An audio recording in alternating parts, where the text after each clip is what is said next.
Bonjour à tous, je me présente Rosine Griffon. En fait, j'ai deux casquettes. Je suis d'abord prof d'électronique et d'informatique dans un lycée technologique et je suis aussi prof ressource pour les élèves à besoins éducatifs particuliers et c'est avec cette casquette que je suis là aujourd'hui.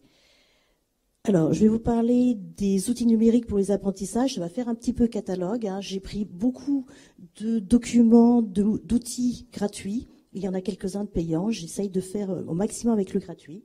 Mais parfois, on ne peut pas faire sans. Alors, on commence par cibler le lycée. Après, mon successeur, qui est principal, va parler du collège. Donc, en fait, on a une problématique, c'est le règlement intérieur avec tous les outils numériques que l'on peut utiliser dans le cadre pédagogique. Sur le conseil d'administration, on a choisi de mettre ce qui est encadré en rouge ici, que, en fait, les élèves devront éteindre leur appareil avant de pénétrer dans les lieux, enfin, dans les autres lieux que ceux qui sont autorisés, sauf dans le cadre d'une activité pédagogique. Alors, qu'est-ce qu'on entend par activité pédagogique? Elles sont multiples. Nous sommes dans un établissement qui fait des sciences et de la technologie, donc on a beaucoup de pratiques et parfois le téléphone portable est un outil intéressant, ne serait-ce que pour faire une application informatique et avoir un terminal, rien de mieux que d'utiliser le portable. On peut aussi l'utiliser dans les laboratoires de physique ou d'électronique ou mécanique ou électrotechnique pour faire soit un usage d'appareils de mesure qu'on n'aurait pas sous le coude, l'appareil qu'on en a dans la poche est parfois un bon instrument. On peut aussi faire des photos de matériel pour faire un compte-rendu, donc user de l'outil numérique pour l'exploiter à fond.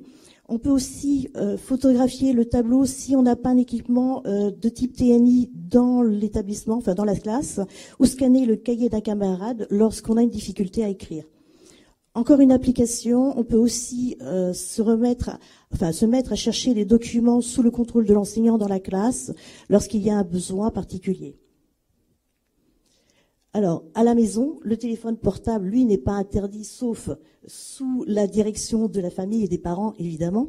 Donc, le téléphone, la tablette ou l'ordinateur peuvent être des alliés dans les apprentissages, à condition d'être bien utilisés, comme on l'a vu précédemment. Alors, ils peuvent aussi permettre de compenser un handicap. Quelques exemples. Alors là, il ne s'agit pas d'handicap. Vous avez des livres, des manuels scolaires qui sont fournis à la rentrée à l'élève et parfois, pour compléter la leçon, il est nécessaire d'aller visionner des vidéos. Et bien, avec des flashcodes, on peut visualiser la vidéo sans aller taper l'URL de cette vidéo. Donc, ça facilite l'usage des outils. Tout à l'heure, je parlais de l'utilisation de portables pour faire des mesures. On a un exemple. Alors, ce que j'ai oublié de vous dire avant dans mon introduction, c'est que ce diaporama, je l'ai posté sur le site de Potentiel 10, potentiel10.org, et tous les liens sont actifs, c'est-à-dire que ceux qui suivent la vidéo peuvent cliquer sur les liens et avoir accès à tous les outils que je présente. La classe inversée est un exemple qu'on présente régulièrement pour diversifier les enseignements. C'est assez chronophage pour les enseignants. Il s'agit de préparer une leçon que l'élève va visualiser tout seul devant son écran. Alors là, il est tout seul à la maison face à sa machine. Le lendemain ou quelques jours après, il se retrouve en classe avec des activités en relation avec la leçon. Et il y a l'enseignant qui est dans la classe, non pas pour faire la leçon, mais pour apporter une aide personnalisée. On peut utiliser aussi des outils comme Nomad Éducation pour pouvoir faire des révisions. On est en période de révision pour les examens. On peut avoir à la fois des cahiers de vacances, des outils pour le collège, pour les bacs, et en fait, il y a un panel d'outils, alors pas forcément celui-là, mais j'ai pris celui-là comme exemple, mais vous en avez un panel qui sont proposés tous les ans au moment des révisions. Le MOOC. MOOC intéressant que ce soit pour l'adulte ou pour le jeune. Les MOOC en ligne deviennent de plus en plus présents sur la toile. Je vous ai mis en exemple le Funbook qui est reconnu par le ministère de l'enseignement supérieur et de la recherche. En ce moment, il y en a un qui est ouvert depuis 2 jours, qui est très intéressant. C'est la réalité virtuelle et pratiques pédagogiques innovantes. La mémorisation. Alors ça fait un petit peu catalogue, tout ce que je vous présente, mais ce sont des outils qui sont fortement utiles. Je vous rappelle que vous avez cette animation sur le site de Potentiel 10 et il n'y a plus qu'à récupérer ce qui vous intéresse dans tout ce que je vous présente. La courbe de l'oubli. Alors je vous explique de quoi il s'agit. Ebbinghaus a démontré que lorsqu'on apprenait, on oubliait régulièrement. Il faut présenter un certain nombre de fois ce qu'on veut apprendre, c'est-à-dire réviser régulièrement, mais pas avec une régularité, c'est-à-dire que c'est sous forme d'un logiciel. On a une courbe qui permet de voir que, en fait, on a une phase d'apprentissage, d'oubli, puis à nouveau représentation de l'apprentissage, puis à nouveau oubli, et ça a été calculé sous forme d'un algorithme, et cet algorithme a été repris dans une application qui s'appelle Anki. Alors, à la base, Anki a été développé pour apprendre les langues. Donc, vous avez des versions pour l'ordinateur qu'on appelle Anki Web, des versions pour les téléphones portables qu'on appelle Anki Droid. Alors, c'est pour les téléphones Android, et il y a une version qui est faite pour tout ce qui est l'iPhone, mais cette fois, c'est payant. Tout ce qui est Anki Web, Anki Droid, c'est gratuit. Je l'ai déjà testé en classe. Alors, ce que je peux en dire, c'est que c'est parfaitement exploitable pour les langues, puisque les cartes sont déjà faites. Il suffit de les trier en fonction du niveau. Mais pour tout ce qui est autre apprentissage, c'est très, très chronophage pour l'enseignant de faire des fiches. Et sur les fiches, il faut poser des questions simples avec des réponses simples. On inverse la carte comme une carte du type des incollables, mais cette fois, elle est logicielle. Et autant dire que le temps passé à faire les fiches est tellement chronophage que bien souvent les enseignants abandonnent.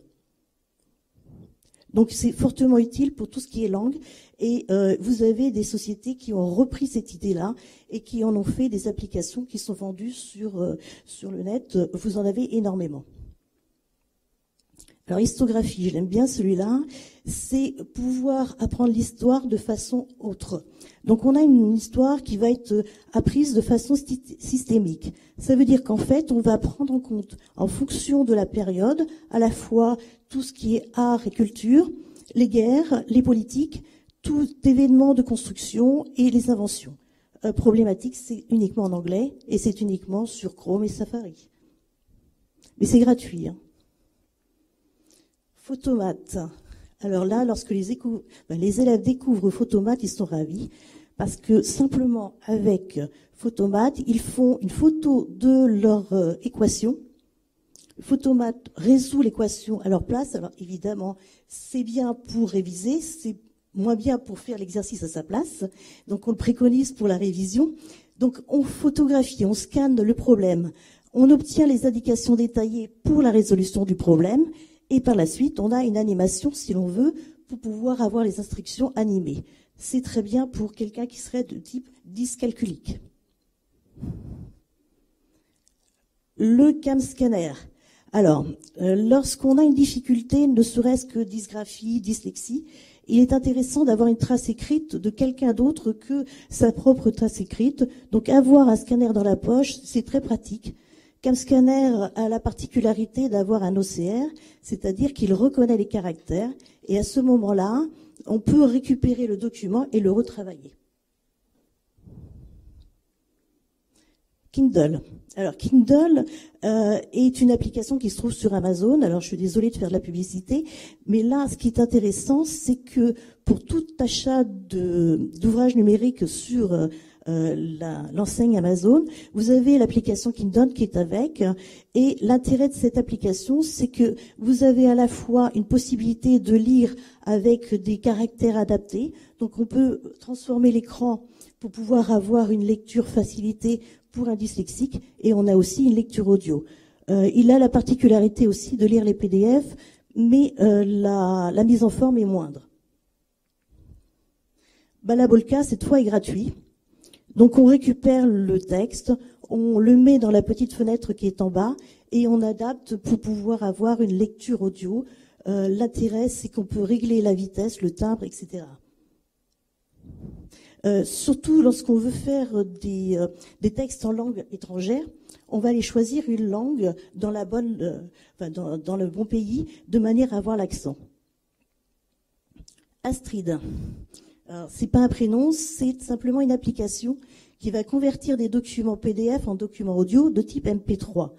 On prend son texte, on clique sur l'image que j'ai mise ici, on se retrouve avec un site qui vous propose de faire la conversion en ligne.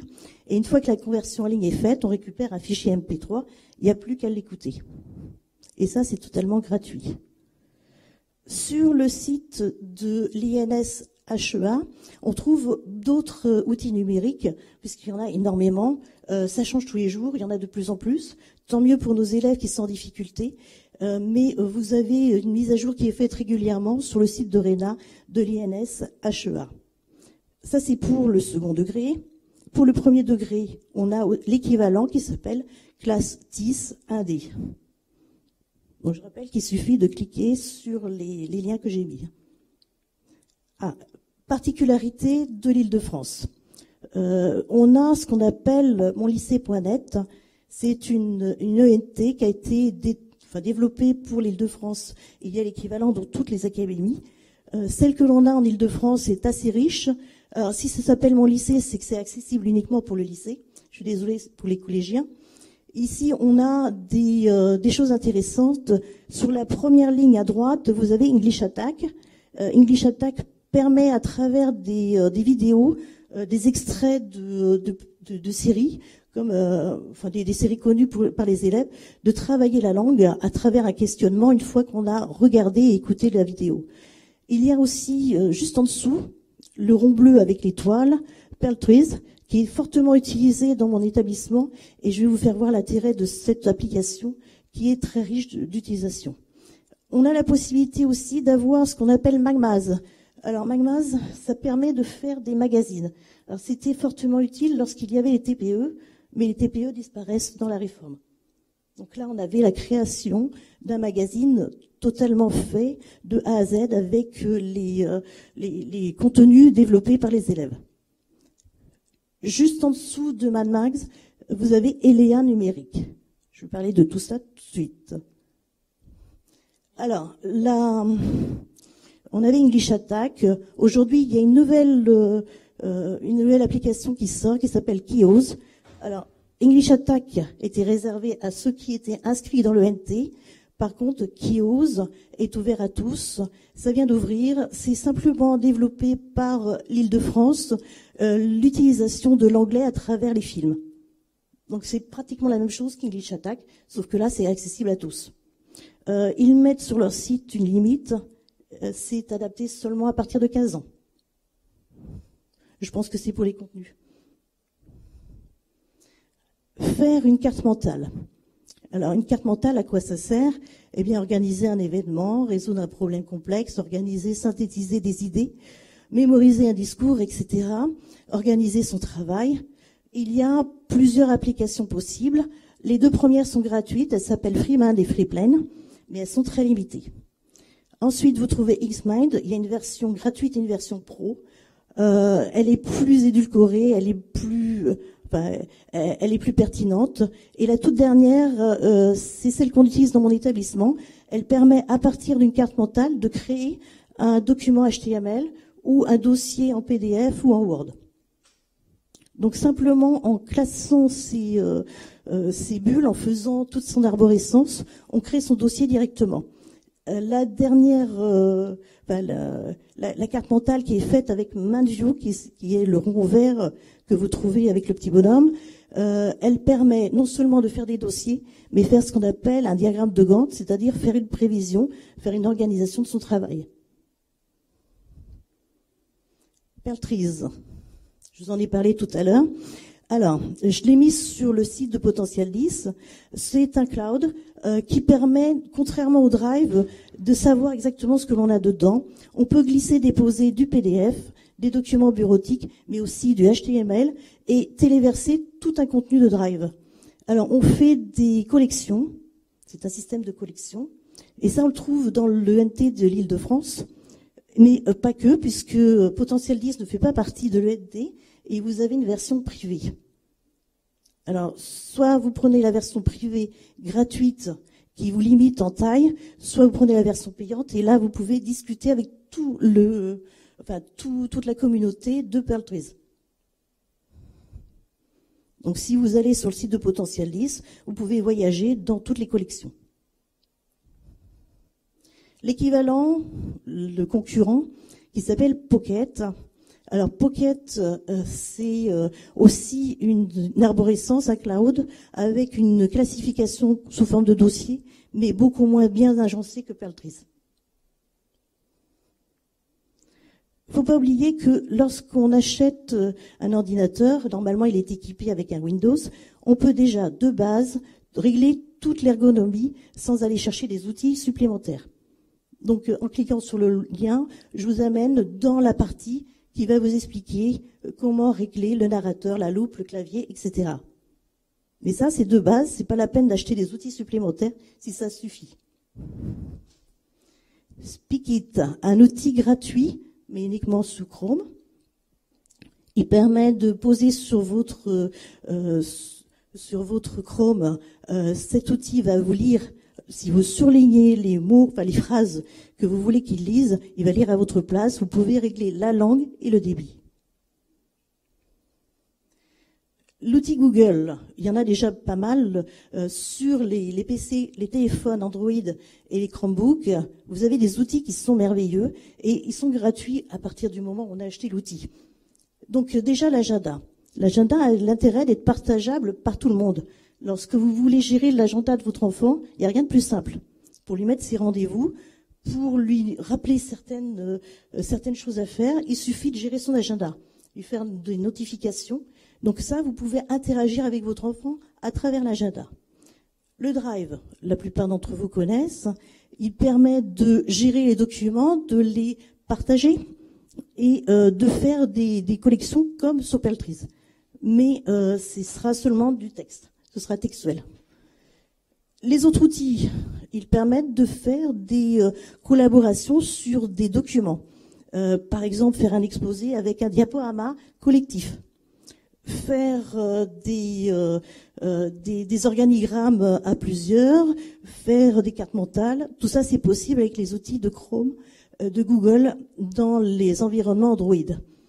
La dictée vocale est possible aussi. Il suffit de brancher le micro, de dicter son texte, et à ce moment-là, si on a un souci de dysgraphie, de dyslexie, eh bien le texte est tapé directement et il y a juste à le revisiter pour vérifier qu'il a bien compris. Mais la plupart du temps, il est assez ingénieux. Il met les virgules quand on lui dit virgule, il met les points quand on lui dit point, et vous vous retrouvez avec un document complètement construit, simplement avec la dictée vocale. Pour avoir essayé un certain nombre de dictées vocales, c'est celui que je trouve le meilleur. Je parle des outils gratuits, hein. On est bien d'accord. Sur Chrome, Edodis, qui est une entreprise qui travaille pour les dyslexiques, mais aussi pour tous les autres 10, a mis en place une version gratuite, qu'on appelle Edodis Free. Vous pouvez mettre cet outil sur Chrome, uniquement sur Chrome pour l'instant, il va vous permettre de prendre un texte et de le modifier en fonction des caractéristiques que vous avez données. Vous allez avoir l'espacement, la couleur, les phonèmes, les graphèmes qui vont être mis en place.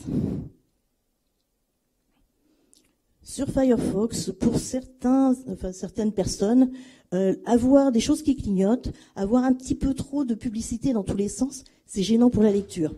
Donc on a la possibilité d'utiliser le mode lecture qui est sur Chrome. Je vous l'ai entouré en rouge.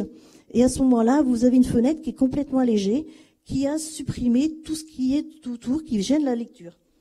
Donc pour certains élèves, je parle des élèves qui ont des difficultés, ça peut être aussi des adultes bien sûr, ça facilite la lecture et c'est quelque chose qui est très bien, qui est très accessible.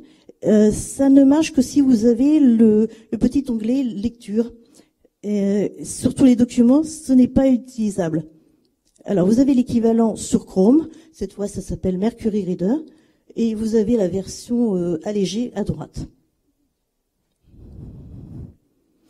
Sur les autres navigateurs, je ne vous les présente pas, mais en cliquant sur les liens, vous allez avoir les équivalents de modes de lecture. Donc on en a pour Edge et pour Safari. Sur Microsoft Office, il y a une maman qui a développé ce qu'on appelle le ruban Word du cartable fantastique. Alors, c'est un outil gratuit. Malheureusement, il y a eu plusieurs versions de Windows depuis qu'elle l'a mis en place. Donc aujourd'hui, si vous utilisez une version 64 bits, il ne marche pas. Donc il faut garder une version 32 bits et suivre les instructions d'installation. Il y a l'équivalent sur, je le fais voir juste après, sur Firefox. L'utilisation de OneNote aussi pour s'organiser. Il y a des familles qui l'utilisent beaucoup. Ça va dépendre de la personne. Il y en a avec qui ça marche très bien et d'autres, ça ne marchera pas du tout. Donc, ce que je vous disais pour le ruban du cartable fantastique, il existe aussi en version LibreOffice. Quelques e-books gratuits. Alors, la liste n'est pas exhaustive, hein, j'en ai trouvé quelques-uns, c'est déjà très riche. Lorsqu'on a des difficultés à lire, l'outil pour avoir un livre numérique ou d'autres documents permet de simplifier les choses et d'avoir accès aux mêmes documents que les autres sans le trouble cognitif. Puisque là, c'est l'ordinateur qui remplace la personne qui a des difficultés. Alors, si jamais vous avez d'autres idées, n'hésitez pas à les partager sur notre groupe Facebook. Je vais passer à une autre partie. Alors, je suis désolée, la première partie faisait catalogue, mais il fallait quelques outils. La gamification. Alors, l'apprentissage par le jeu s'appelle la gamification. Je vous ai mis quelques articles pour les curieux, pour ceux qui voudraient les lire, sur les objectifs de la gamification et ce que donne la recherche. Un exemple, le tout premier. Au collège, en maths et en technologie, on utilise un logiciel qui s'appelle Scratch. Eh bien, MIT a développé avec IP Inventor une application qui ressemble fortement, ce sont des blocs. Donc les collégiens sont déjà habitués aux blocs avec leur apprentissage de collège. Eh bien, en mettant la version bloc, ils ont fait une face avant et cette face avant, elle va se déposer sur un support Android, par exemple un téléphone ou une tablette, et ils peuvent développer assez facilement. Donc les promesses du site, c'est de faire une application en 2-3 heures, une application complète. Je l'ai vérifié avec mes étudiants et honnêtement, c'est bluffant. Donc ça permet aux jeunes de s'amuser tout en programmant et avoir un résultat à montrer à n'importe qui. Autour, on peut mettre pas mal de choses, de la culture, puisqu'on peut développer mettre des images, pour mettre des images, ça n'a pas d'intérêt. On peut faire des applications assez conséquentes à développer avec l'ensemble de la communauté des enseignants. ELEA. ELEA est aussi proposé par l'ENT de l'Académie de Versailles. Alors, c'est la DAN, la délégation académique du numérique et l'éducatif, pardon. C'est une plateforme qui permet, à travers un environnement de jeu, de présenter des activités pédagogiques. Alors, l'élève suit le parcours. Donc, on a un certain nombre de parcours. Sur chaque étape, il a des activités pédagogiques.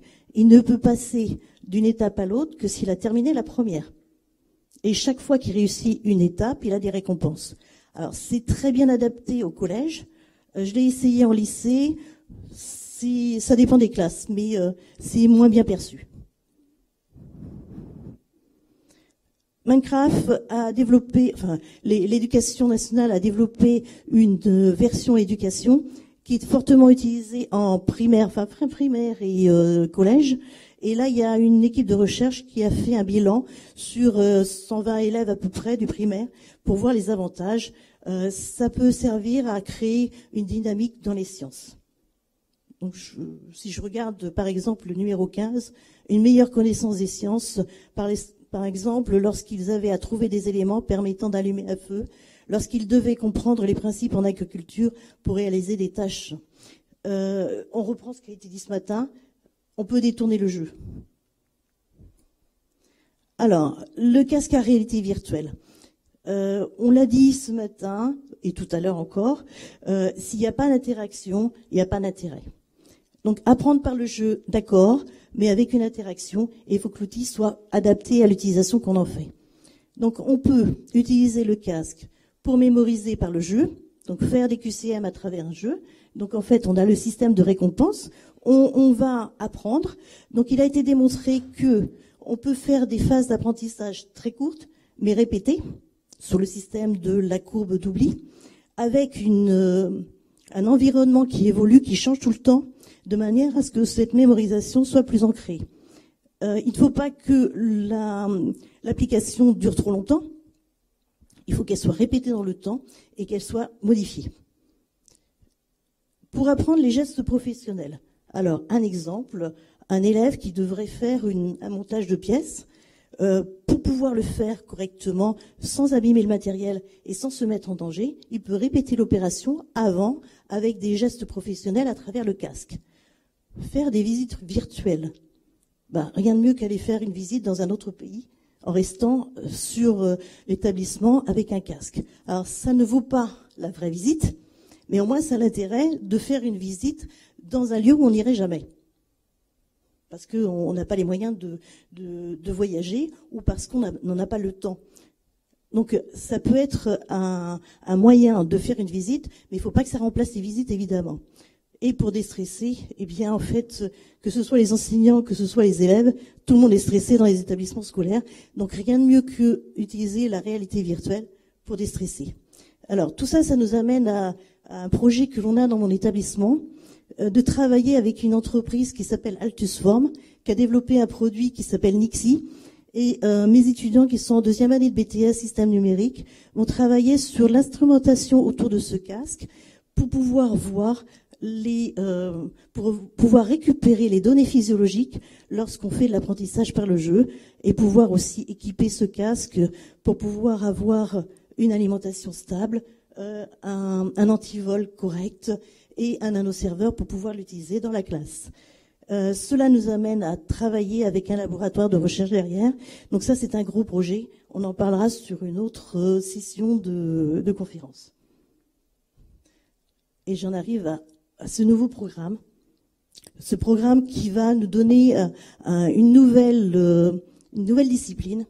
Donc en fait, en seconde, on a une discipline qui s'appelle la SNT, c'est les sciences du numérique et technologie, qui est en fait un enseignement d'exploration qui va prendre 54 heures de formation sur l'année et il va aller vers 7 thèmes et une programmation en Python. On parle beaucoup du Python après le Scratch au collège. Il est évident que sur 54 heures, en balayant tous ces thèmes, c'est-à-dire les 7 thèmes qui sont là, on va avoir peu de temps pour aller dans l'approfondissement. Alors, lorsque j'ai reçu les manuels, que je vous présente quand même, sur ces manuels, il y a 2 façons de traiter de manière très différente le programme. On s'aperçoit qu'en fait, ce sera à l'avenir le b.a.-ba à connaître par l'ensemble des usagers du numérique, que ce soit sur des choses qui sont très techniques, donc les données, Internet, le web, les GPS, la photo numérique, les réseaux sociaux, l'informatique embarquée. En fait, pour comprendre le monde des enfants de demain, parce que ceux d'aujourd'hui ne sont pas encore aussi opérationnels que ceux de demain, nos geeks, il faudra que les familles soient en fait équipées de manière à pouvoir discuter avec ces jeunes qui vont petit à petit être de plus en plus dans le numérique.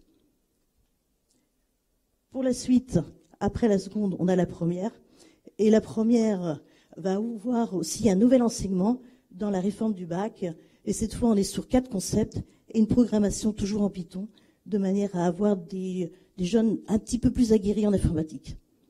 Donc petit à petit, on va avoir de plus en plus de jeunes capables de programmer. Et des parents de plus en plus inquiets, parce qu'ils vont s'éloigner de plus en plus des connaissances de leurs enfants. Je suis allée un petit peu vite sur cet aspect catalogue, parce que, évidemment, on avait peu de temps pour présenter tout ça. Et je vais laisser la parole à mon successeur, qui va vous parler du collège.